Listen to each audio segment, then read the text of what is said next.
नित्यानंद नमस्तुभ्यं प्रेमानंद प्रदायते कलौ कल्मषनाशाय जन्मवापतये नमः।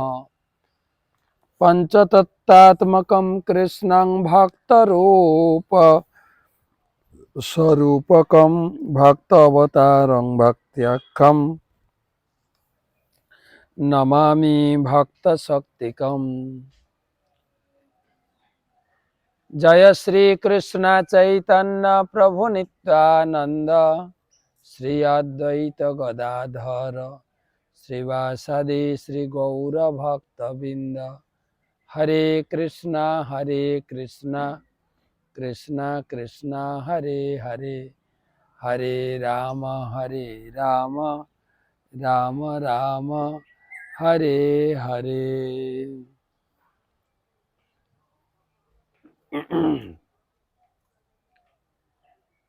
तो नित्यानंद प्रभुर সেই মালিনী মাতাজির কাছে বাৎসল্য ভাবের আদান প্রদান আমরা কালকে শুনেছি। আজকে সচি মায়ের কাছে সন্দেশ খাওয়ার লীলা একটু ছোট্ট করে বলি। গৌরাঙ্গ মহাপ্রভু জননী সচী দেবীর আনন্দ বিধানের জন্য বিষ্ণুপ্রিয়া দেবীর কাছে বসে তিনি তাম্বুল গ্রহণ করলেন। এমন সময় নিত্যানন্দ এসে হাজির, কিন্তু দিগবাস বোঝেন তো, দিগম্বরী হয়ে, একদম কাপড় টাপড় খুলে দিগম্বরী হয়ে হাজির, বাহ্য জ্ঞানহীন। গৌরাঙ্গ মহাপ্রভু এইসব দেখে ভাবাবেশে কেবল যা জিজ্ঞেস করছেন উত্তর আসছে বিপরীত, মানে একদম একদম নটি। দেখবেন বাচ্চাদের কিছু জিজ্ঞেস করবেন, তোমার বাবা কোথায়, জিজ্ঞেস করো, আমি তো খাইনি, জেনে শুনে উল্টো পাল্টা কথা বলে বাচ্চাগুলো। আর ইনি নিত্যানন্দ প্রভু, তিনি একদম কৃষ্ণ প্রেমে মাতোয়ারা হয়ে তিনি কিরকম কিরকম কথা বলছেন, বাহ্যিক শিষ্টাচারের ঊর্ধ্বে একদম। আর প্রকৃতপক্ষে নিত্যানন্দ প্রভু তো এই জগতের কোনো ব্যক্তি নয়। তো যাই হোক, সচী মা তো খুব, নিতাইকে পেলে সচী মায়ের খুব আনন্দ। নিতাইকে সচী মা নিজের বড় ছেলে বিশ্বরূপ মতো দেখতেন, আর সত্যিই তো বড় ছেলে দেখতেন। আর নিতাই এলে কিছু না কিছু সচী মা খাওয়াবেন, যা কাছে পায় সেটা দিয়ে তাকে খেতে বলে। একবার কি হয়েছে, 5খানা সন্দেশ দিয়েছে একটা পাত্রে। আই স্থানে পঞ্চক্ষীর সন্দেশ পাইয়া এক খাই আর চারি ফেলে ছড়াইয়া। আই মানে আসলে আমাদের তো দিদা বলে না, মার মাকে দিদা বলে, আর বাবার মাকে ঠাকুমা বলে। আর উড়িয়া লোকেরা বলে আই, মার মা হচ্ছে আই, হ্যাঁ, আর বাবার মা হচ্ছে ঠাকুমা, আই। তো 5খানা সন্দেশ দিয়েছেন একটা পাত্রে নিতাইকে খাওয়ার জন্য। নিতাই একটা খেয়েছেন আর 4খানা ফেলে দিয়েছে। হায় হায় বলে আই কেন ফেলাইলা, নিত্যানন্দ বলে কেনে এক ঠাই দিলা। তুমি ফেলে দিলে কেন? হায় হায় হায়, কি হবে, তুমি ফেলে দিলে কেন? নিত্যানন্দ বাবু তুমি একসঙ্গে দিলে কেন, আমাকে আলাদা আলাদা করে দাও, একসঙ্গে কেন দিলে? আই বলে আর নাই, আর কি খাইবা, নিত্যানন্দ বলে চাহ অবশ্য পাইবা। তুমি যে 4খানা ফেলে দিলে, আর তো বাড়িতে নেই, কি খাবে? তো নিত্যানন্দ বলে আরে তুমি চাইলে অনেক কিছু পাওয়া যাবে। ঘরের ভিতর আই অপরূপ দেখে, সেই চারি সন্দেশ দেখেও পর থেকে। যখন সচিমা ঘরে ঢুকেছেন দেখে পাত্রে চারখানা সন্দেশ আছে, যে চারখানা মাটিতে ফেলেছিল ওই চারখানা ঘরে আছে।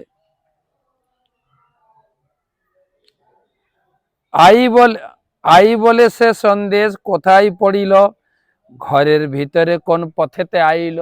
আরে এই সন্দেশগুলো তো নিতাই মাটিতে ফেলে দিয়ে গেছিল, মাটিতে ফেলেছিল, সেগুলো আবার ঘরে কি করে এলো? অবাক হয়ে গেছে। ধুলা ঘুচাইয়া সই সন্দেশ লইলা, হরি সে আইলা আই অপূর্ব দেখিলা। তখন সেই মাটি টাটি লেগেছিল তো, সেগুলো ঝেড়ে আবার নিত্যানন্দের সামনে নিয়ে এসছে। কিন্তু নিত্যানন্দের সামনে দেশে দেখে আরেক ঘটনা কি, আসি দেখে নিত্যানন্দ সেই লাড়ু খায়, আই বলে বাপ ইহা পাইলা কোথায়। ঘুরে এসে দেখে নিত্যানন্দ ওই চারটাই খাওয়া শুরু করেছে। অপূর্ব না?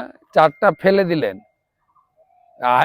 সচিমা ঘরে গিয়ে দেখছেন এই চারটা সন্দেশ আছে, ফিরে এসে দেখছেন সেই চারটা আবার নিতাই খাচ্ছে। সব কিরকম মিলছে না, অপূর্ব অপূর্ব কথা।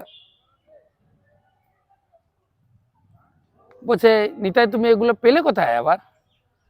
নিত্যানন্দ বলে জাহাজ ছড়াই ফেলিনু, তোর দুঃখ দেখি তাই চাহি আনিলু। নিত্যানন্দ বলছেন তোমার দুঃখ দেখে আমি আবার ওইগুলো কুড়িয়ে কুড়িয়ে খাচ্ছি, তোমাকে আমি দুঃখ দিতে চাই না। এই রহস্য দেখে সচিমাতা বুঝতে পেরেছিলেন। কি বুঝলেন?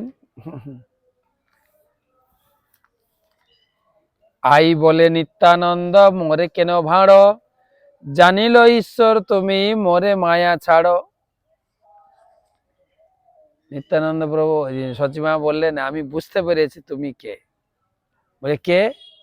তুমি স্বয়ং ভগবান, আমার সামনে তুমি মায়া করছো, তুমি হচ্ছ স্বয়ং ভগবান। বাল্যভাবে নিত্যানন্দ আইর চরণ, ধরিবারে যায় আই করে পলায়ন। তখন নিত্যানন্দ প্রভু যেহেতু মা ঈশ্বর ভাব না আসে, দৌড়ে যাচ্ছেন মায়ের চরণ ধরে, আমি তোমার ছেলে, তুমি আমাকে ঈশ্বর বলছো কেন? পা ধরতে যাচ্ছেন, তখন সচিমা ছুটে পালিয়ে গেছে। যাই হোক, এরকম নিত্যানন্দের সঙ্গে সচিমায়ের বাৎসল্য ভাবের আদান প্রদান। কালকে আমি শুনিয়েছিলাম মালিনী মাতাজির ভাবের আদান প্রদান, আজকে শুনলেন সচিমায়ের। নিত্যানন্দ প্রভুর আচরণের গভীর রহস্য কে অবগত হতে পারে? কেবলমাত্র নিত্যানন্দের কৃপা যার উপরে আছে সেই ধরতে পারে। বৈষ্ণব অপরাধী যদি গঙ্গা তীরে যায়, গঙ্গা দেবী তার প্রতি ফিরিয়া না তাকায়। যাদের পূর্বজন্মের অশেষ স্বীকৃতি আছে তারাই নিত্যানন্দ প্রভুর আচরণের গভীর রহস্য অবগত হতে পারবেন। কিন্তু যাদের পূর্বজন্মের সঞ্চিত প্রবল দুষ্কৃতি বিদ্যমান আছে, তারা নিত্যানন্দ প্রভুর অমল চরিত্র রহস্য কখনো অবগত হতে পারেন না। তাদের সকল সৎকর্মের সিদ্ধির পথে প্রবল বাধা উপস্থিত হয়। দুষ্কৃতি সম্পন্ন লোক নিত্যানন্দের বাল্যভাব আবেশের রহস্য বুঝতে না পারে নিত্যানন্দকে চাঞ্চল্য পাগলামি বলে নিন্দা করে। নিত্যানন্দের নিন্দাকারী প্রতি রুষ্ট হয়ে যারা নিত্যানন্দের নিন্দা করে, বৈষ্ণব নিন্দা করে, তাদের গঙ্গাও তাদের দেখে দূরে পালিয়ে যায়, এখানে বলছেন। তাই দেখা যায় নিত্যানন্দের চরিত্র অত্যন্ত দুর্গেয় ও রহস্যময়ী। শ্রী নিত্যানন্দকে নিত্য আনন্দ দান করাই, নিত্য আনন্দ দ্বারাই অনুভব করতে হবে, অন্য কোনো পথ নেই। তো যাই হোক, সন্দেশ খাওয়ার লীলা আমরা শুনলাম। এখন ভাগবতম থেকে অজামিলের প্রসঙ্গ আমরা অজামিলের কাহিনী শেষ করেছি, কিন্তু এখন চলবে যমরাজের বক্তব্য। যমরাজের কাছে সেই যমদূতরা রেগে মেগে গেছেন। যমদূতরা গেছেন যে আমরা এতদিন জানতাম আপনি হচ্ছেন সবকিছু, এখন দেখছি আপনার আইনও কাজ করছে না, আপনার আইন কাজ করছে না। আমরা কি যে বলি, আমার মনে হয় আপনার কাছে আর চাকরি করা সম্ভব নয়, কেননা আপনি তো সর্বে সর্বা নয়। এইরকম আপনার কাছে কাজ করতে গিয়ে কোথায় না পিটুনি খাবো, কোথায় না ঠেক খাবো। এ তো কোনো রকম তারা এসে আমাদের কাছ থেকে জোর করে অজামিলকে ছাড়িয়ে নিয়ে গেল। জানি না তারা, আমরা বেশিক্ষণ থাকলে তারা হয়তো আমাদেরকে মারতো। তো এইরকম রিস্ক নিয়ে আপনার আন্ডারে আমরা কাজ করতে চাইছি না। যমরাজ কি বলবেন তার লেকচার শুনবো। শুরু করছি আজকে ষষ্ঠ স্কন্ধে 3য় অধ্যায় 1ম ক্লাস 1 নম্বর শ্লোক থেকে পড়ব। প্রথমে গুরুপাদ পদ্মে প্রণাম নিবেদন করে তার অহেতুকে আশীর্বাদ প্রার্থনা করি। নমঃ বিষ্ণুপাদায় কৃষ্ণ প্রেষ্ঠায় ভূতলে শ্রীমতে জয়পতাকা স্বামিনীতে নামিনে নম আচার্য পাদায় নিতাই কৃপা প্রদায়িনে গৌর কথা ধামদায় নগর গ্রাম তারিণে।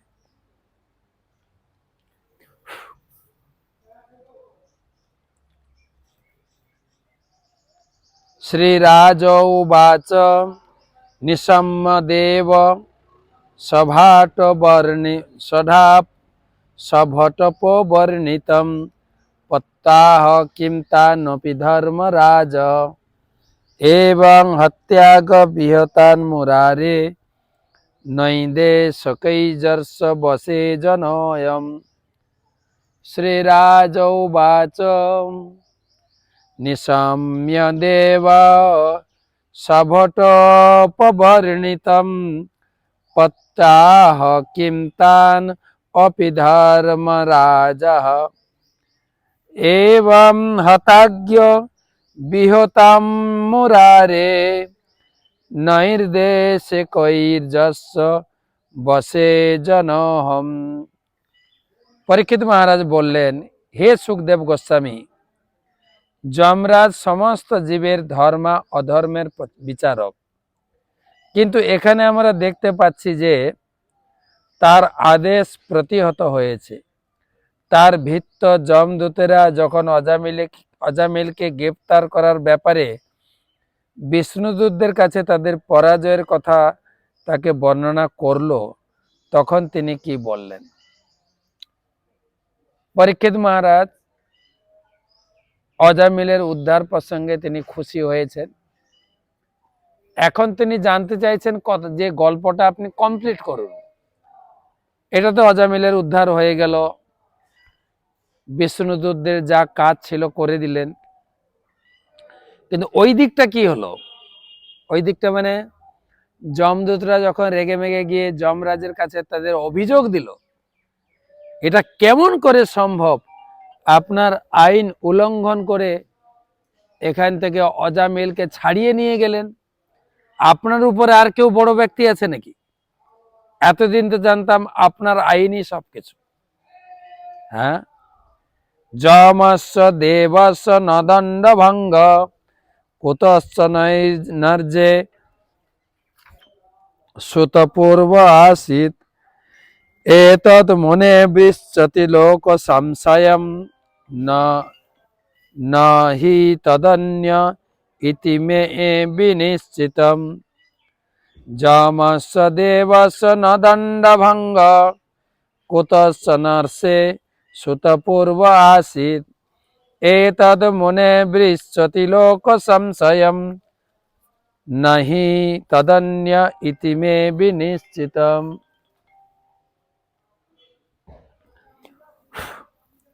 হে ঋষিবর, পূর্বে কখনো যমরাজের আদেশ ব্যর্থ হওয়ার কথা শোনা যায়নি।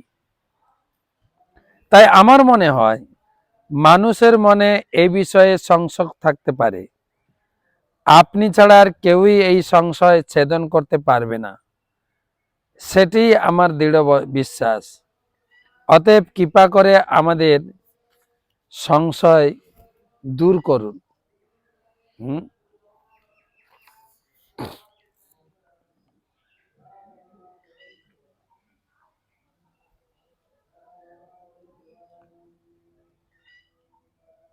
সংশয় ঢুকে গেছে পরীক্ষিত মহারাজের, যে কি হলো। কেননা এর আগে যমদূতরা কোথাও এরকম ঠেক খায়নি,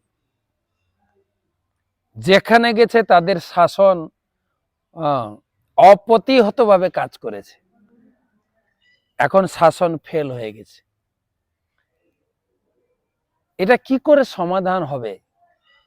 এবং যমরাজও কি সমাধান দিলেন? নাকি এরকম এটার একটা সমাধান করা দরকার, না হলে কি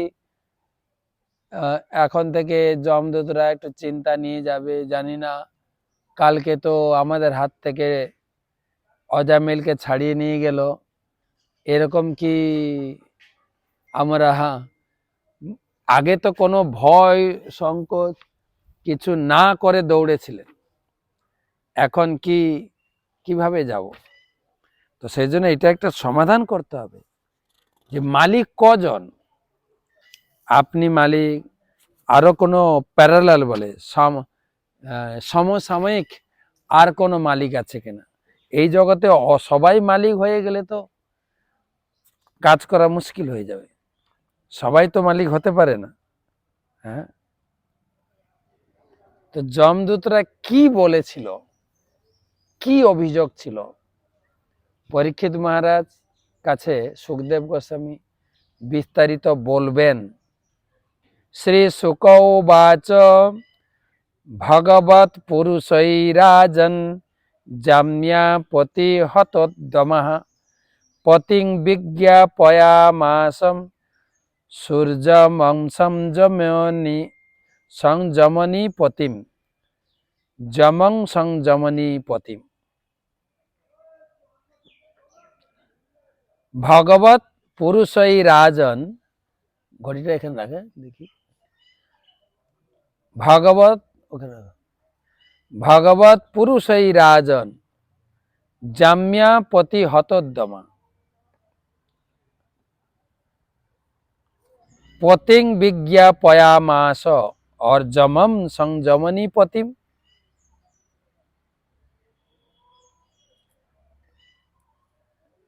जमम संजमनी पतिम। सुखदेव गोस्वामी उत्तर दिलेन, हे राजन, বিষ্ণুদূতদের দ্বারা প্রতিহত ও পরাভূত হয়ে যমদূতেরা সংযমনী পুরীর অধীশ্বর যমরাজকে সেই বৃত্তান্ত জানিয়েছিলেন। তো এখন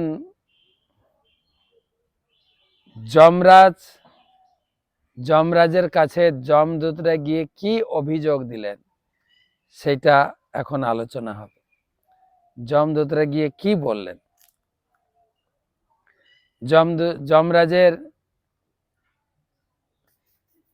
যমরাজের অফিস কোথায় ছিল? না, সংযমনীপুরী।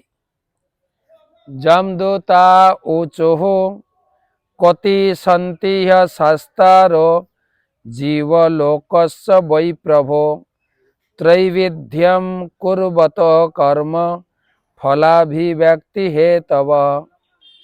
যমদূতা ऊचुः কতি সন্তি শাস্তারো জীবলোকস্য বৈ প্রভো ত্রৈবিধ্যম কুর্বত কর্ম ফলাভিব্যক্তি হেতব।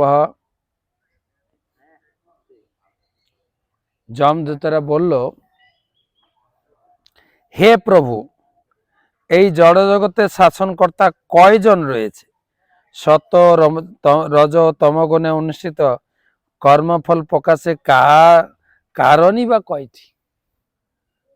কজন মালিক এই জগতে? হ্যাঁ, একদম রেগে মেগে অভিযোগ। এতদিন তো ভাবতাম আপনি মালিক, মৃত্যুর দেবতা আপনি, আপনার আইন হচ্ছে এই জগতের আইন, আপনার আইনকে উল্লঙ্ঘন করবে এতদিন আমরা জানতাম না। আপনার আইনকে উল্লঙ্ঘন করা হচ্ছে, তার মানে আপনি একা মালিক নন, আরেকজন মালিক আছে।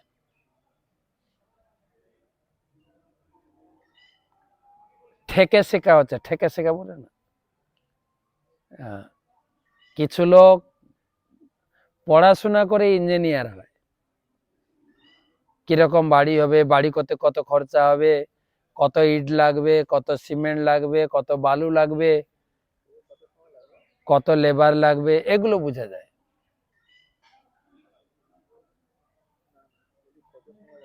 কিন্তু আবার কিছু লোক আছে রাজমিস্ত্রি করতে করতে তার মধ্যে আইটিআই হয়ে যায়। আবার কিছু লোক তারা রাজমিস্ত্রির কাজ করতে করতে করতে করতে তাদের আইডিয়া আরো বেশি হয়ে যায়। এখন এই জমদূতদের অবস্থা এরকম, এতদিন অভিজ্ঞতা হয়নি, এখন অভিজ্ঞতা হচ্ছে। ছোট তাৎপর্য আছে। শিল বিশ্বনাথ চক্রবর্তী ঠাকুর বলেছেন যে যমদূতেরা এতই ভগ্ন মনোরথ হয়েছিল যে তারা প্রায় ক্রোধান্বিত হয়ে তাদের প্রভুকে জিজ্ঞাসা করেছিল তিনি ছাড়া আর কোনো শাসক আছে কিনা। ক্রোধান্বিত হয়ে টেবিলে হাত চাপড়ে। অধিকন্তু তাদের পরাজয়ে তাদের প্রভু তাদের রক্ষা করতে না পারার ফলে তারা যেন বলতে যাচ্ছিল যে এইরকম প্রভুর আর সেবা করে লাভ নেই, রিস্কি সেবা, কোথায় না কেতো ঠেক খেতে হয়। ভিত্ত যদি বিজয়ী প্রভুর মতো প্রভুর আদেশ পালন করতে না পারে তাহলে সেই কাজ করে কি। আরেকটা কথা হচ্ছে আপনার আইন রয়েছে সবাইকে ধরে আনা, মৃত্যুর পরে কাজ করতে পারছি না তো কি করে বেতন নেব, তাই কাজ করব না।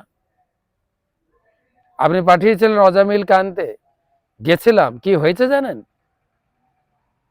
কোথা থেকে 4 জন লোক এসে আমাদের একদম হাঁটিয়ে দিল ওখান থেকে। আর তাদের যে আক্রোশ, তাদের যে ভাব, আমরা কিছু মুখ উঁচু করে কথা বললেই তো তারা আমাদেরকে ধরে নিয়ে যেত। যমরাজ ভাবছেন কি হলো ঘটনাটা, যমরাজ তো বুঝতে পেরেছেন, তিনি ভাবছেন তোমাদেরকে ধরে নিয়ে গেলে তো তোমাদের ভাগ্যটাই খুলে যেত, তোমাদেরকে নিয়ে যায়নি কেন, তোমাদের ভাগ্য নেই, নাহলে তোমাদেরকে নিয়ে যেত। যদি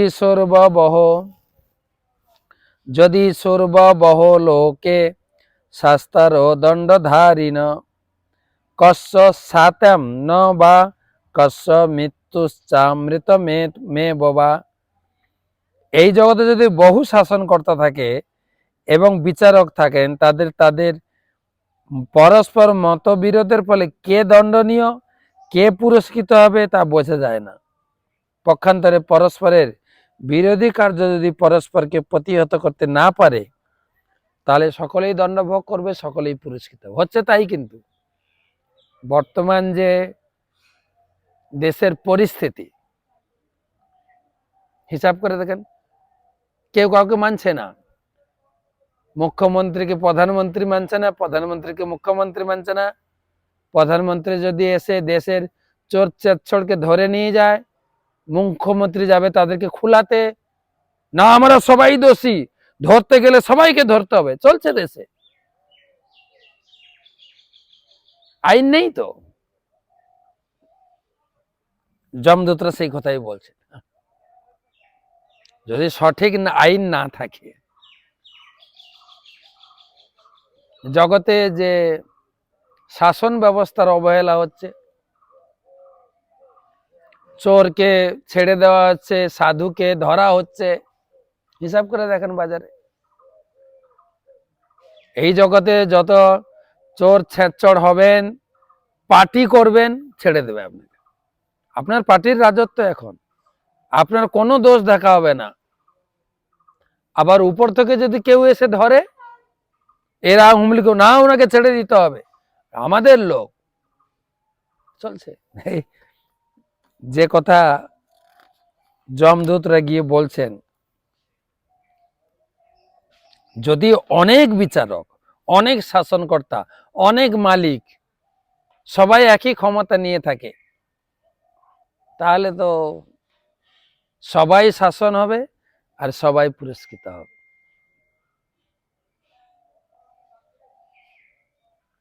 এটা হয়ে যাচ্ছে মুশকিল। তাই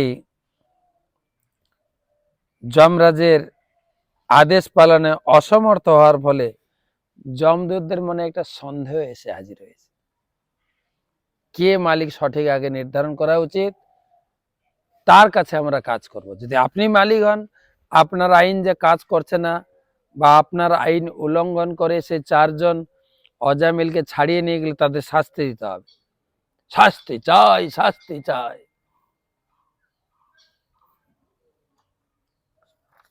তো প্রকৃতপক্ষে সঠিক বিষয়টা আমরা জানতে চাই, এর সঠিক বিচার না পেলে আন্দোলন হবে, যমদূতদের আন্দোলন। জমালয়ে জমালয়ে যমদূতদের আন্দোলন, আমার মনে হয় সেই আন্দোলন শিখে আমাদের দেশে হচ্ছে। আমি মিডল ইস্টে ছিলাম, আবুধাবি, দুবাই, তাদের কাছে শুনছিলাম যে এই এই দেশে, ভারতে, বাংলাদেশে এইসব আন্দোলন হয়, কমিউনিস্ট পার্টি শিখিয়ে দিয়ে গেছে আমাদের আন্দোলন করতে, আর সেই ধারা নিয়ে সবাই করছে। আমি আবুধাবিতে শুনলাম, যখন বাংলাদেশের এই রাজনৈতিক পতন হলো, শেখ হাসিনা দেশ ছেড়ে চলে গেলেন, হ্যাঁ, পুরো মন্ত্রী বা পার্লামেন্ট ভেঙে গেল, তখন আবুধাবিতে কিছু মৌলবাদী লোকেরা তারা আন্দোলন শুরু করেছিল। আন্দোলন শেখ হাসিনার বিরুদ্ধে, শেখ হাসিনার পক্ষে। সঙ্গে সঙ্গে ওখানকার পুলিশ ফোর্স, রাজার অর্ডার যে আন্দোলন ছত্রভঙ্গ করো, তারা আদেশ দিয়েছেন আন্দোলন এখানে চলে না। যারা পালিয়ে গেছে বেঁচে গেছে, আর যারা পালায়নি পুরো পুরো চেন করে ঘিরে ফেললেন, ঘিরে তাদেরকে প্যাকিং করে ঘরেও ঢুকতে দেয়নি। যে যে দেশের লোক তাকে সে দেশে পাঠিয়ে দিয়েছে, আর আসতেই পারবে না। এই আন্দোলন আমাদের দেশে চলে না। এই ইনকলাব জিন্দাবাদ, রোড শো, এগুলোই বাংলাদেশে, ভারতে এগুলো দেখা যায়। আমার মনে হয় জমালোকে হয়েছিল, ওইটা মনে চলছে। তো এরাও বিচার চাই, বিচার চাই বলে আন্দোলন শুরু করেছেন, যে এর একটা বিচার না হওয়া পর্যন্ত হাতে প্লাকার্ড নিয়ে, হাতে নিয়ে আন্দোলন শুরু করেছেন। এর বিচার না হওয়া পর্যন্ত আমরা আপনার অধীনে আর কাজ করতে চাই না, এর বিচার চাই। এর সঠিক মানদণ্ডটা কি, আসলে কতজন মালিক আছেন এবং কার কথা আমরা শুনবো। সুতরাং এর সঠিক বিচার, তাহলে যমদূতদের প্রশ্ন, আরো যমদূতদের আরো কথা আছে, তাদের বক্তব্য আছে, কালকে শুনি। আজকে এই পর্যন্ত রাখি। তো আজকে ছিল ভক্তি সিদ্ধান্ত সরস্বতী ঠাকুরের 138তম ব্যাস পূজা মহোৎসব, সারা দিন ব্যাপী অনুষ্ঠান। হ্যাঁ, তিনি হচ্ছেন আমাদের গৌড়ীয় মূল ভিত্তি, সেখান থেকে গৌড়ীয় সংস্থা শুরু হয়। সেখান থেকে তিনি থাকাকালীন এই চৈতন্য মহাপুর প্রেম ধারাকে 64টা গৌড়ীয় মঠ তৈরি করে তিনি প্রচার শুরু করেছিলেন, এবং আমাদের প্রতিষ্ঠাতা আচার্য ওনার কাছে দীক্ষা গ্রহণ করে আদেশপ্রাপ্ত হয়েছিলেন বিদেশে গিয়ে প্রচার কর। তো আমাদের ইস্কন প্রতিষ্ঠাতা আচার্য শ্রী ভক্তিবেদান্ত স্বামী ছিল প্রভুপাদের গুরুদেব, ছিল ভক্তি সিদ্ধান্ত সরস্বতী ঠাকুর ছিল প্রভুপাদের ব্যাস পূজায়। আমাদের সারাদিন উৎসব ফেস্টিভ্যাল পুষ্পাঞ্জলি এবং তার গুণগাথা তিনি বলে গেছেন যে মায়ের জগৎ থেকে একটা জীবকে উদ্ধার করা কয়েক হাজার গ্যালন রক্ত খরচা করতে হয়। তো তার চরণে প্রণাম জানাই, তার আশীর্বাদ কৃপা প্রার্থনা করে আজকে এখানে ক্লাস রাখছি। কালকে আবার দেখা হবে। শুভরাত্রি।